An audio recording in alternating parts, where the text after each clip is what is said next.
Hey everybody. So I wanted to talk to you guys a little bit about chat GBT and what I think about it and how I've been using it to help me with my overall life because this thing is it a lot of people have been talking about AI. And the idea is AI has changed global history. I mean, because like literally, I use it for every little thing. I mean, and I know there is a lot of mistakes with it, the website and all that. I use Gemini, I use Claude, I use a lot of other platforms, but this platform is among one of the best I've seen so far. It does have a lot of errors. I do notice that when I do use it. But the whole idea is instead of really talking to real human beings, you get a robotic form of what you're looking for. I mean, in things like generic things, like, when I'm having a bad day or having a good day, I can still use it. And I'm like, wow, it's amazing. It's so creative with the ideas that it comes up with, which is why AI is going to be known for having so many viral like hits. AI is the next biggest thing. I mean, like literally, I've never seen any AI product like this before. I'm still using it for my business administration course. But like again, it is amazing the platform. Oh yeah, and I did want to share with you guys a link. You may want to use it. I still don't know too much about this. It's kind of like Babbel in a way, but it's similar to Babbel, and they need to give people breaks when it comes to remote jobs. I feel like a lot of people are getting discouraged with AI. I mean, not AI, but with work from home jobs because so there's so many different people, and I like going back to the old school stuff with writing applications, getting things in and turned in and whatnot. But unfortunately, we have had it to where everything is just based on technology alone, and it's globally influenced a lot of different people. This is something I've been talking about in the American government.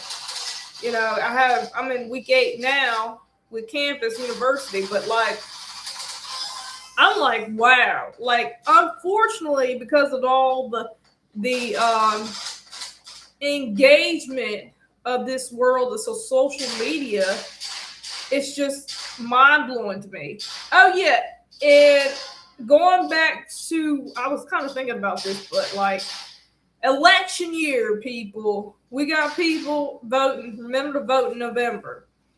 That's one of the biggest topics that of discussion that I'm thinking a lot of people are going to be. It's going to be an interesting election this year, people. Um, I'm excited to see who's going to really be out there. They've had a lot of those baby Trump videos and Kamala Harris and Joe Biden. But anyways, the only person I really hated during the election would be President Obama. They really didn't do a good job. Joe Biden and George W. Bush. I really didn't like him either. And when he became a candidate, I just felt like there's just so much more controversial story to talk about because during that time, there was when George W. Bush was president, there was just so much war and mayhem that was happening, and people were going through crisis situations. We have been in this world. Everybody has gone through a recession era, and something that was talked about today at church was, a pastor had talked about like Jesus is returning. Everybody knows that Jesus Christ has risen, and there's just so much more to deal with. But when you go back to politics, which I hate, I really can't stand politics, but it's so controversial because there's topics that have come on today, not just today. There are many times when I thought to myself, like, why in the world did this have to happen the way it did? And unfortunately, because we live in such an era, you know, things are really not getting done.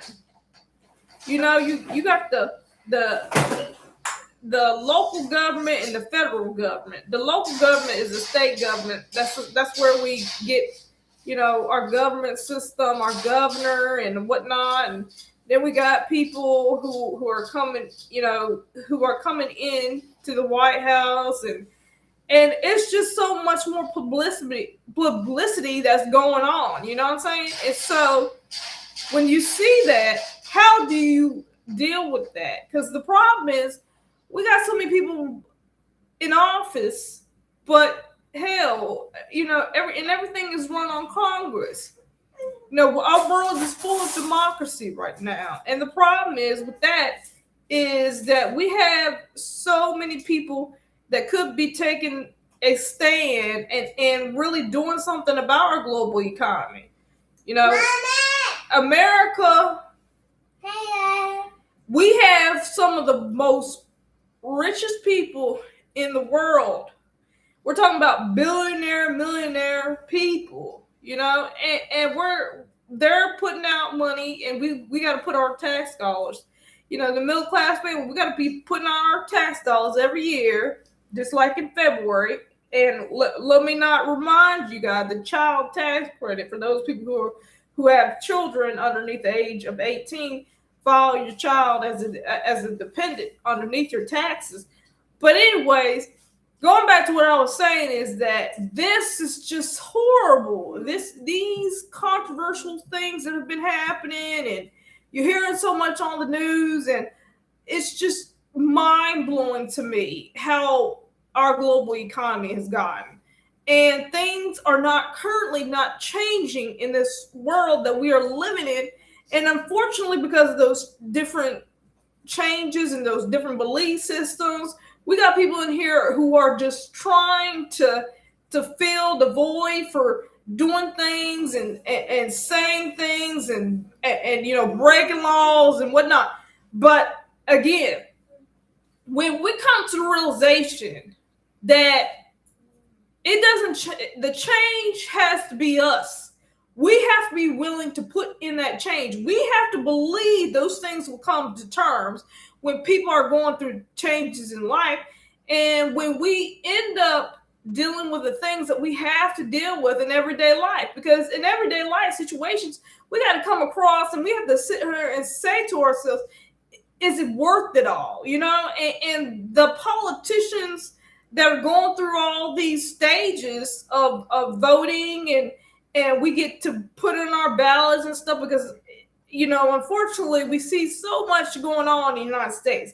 We're here since last year's. We've been having to deal with wars and our gas prices going up, oil going up. It's just so many things that have happened. So throughout all that chaos, we still got to live, and we still got to figure out how we're going to get to point A to point B. And sometimes, we feel as though we're on E, we're on empty. So how do we fill ourselves back up? And that's the biggest thing that I want to take you guys to take away from is this: when you feeling drained, like I feel drained, and giving your body the rest to repair from what it's dealt with, then there are different stages of life that we have to go through.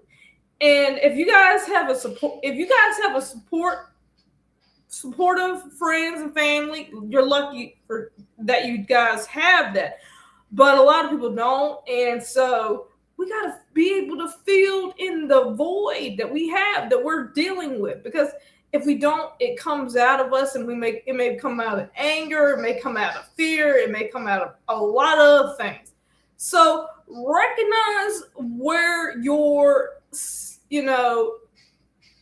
push button is, and then try to figure out a way of how to deal with it so it doesn't manifest into more of anger and bitterness and resentfulness and whatever, other sinfulness, energy that you have. But going back to what I was saying, there's a lot of things that have happened. So remember, you are not the only one who's going through this trial. We all are going through this trial. But we have to realize that we are not the ones we can make those decisions because we can go and vote, we can do things that a lot of other countries cannot do. So recognize that, make those decisions, and make every day count.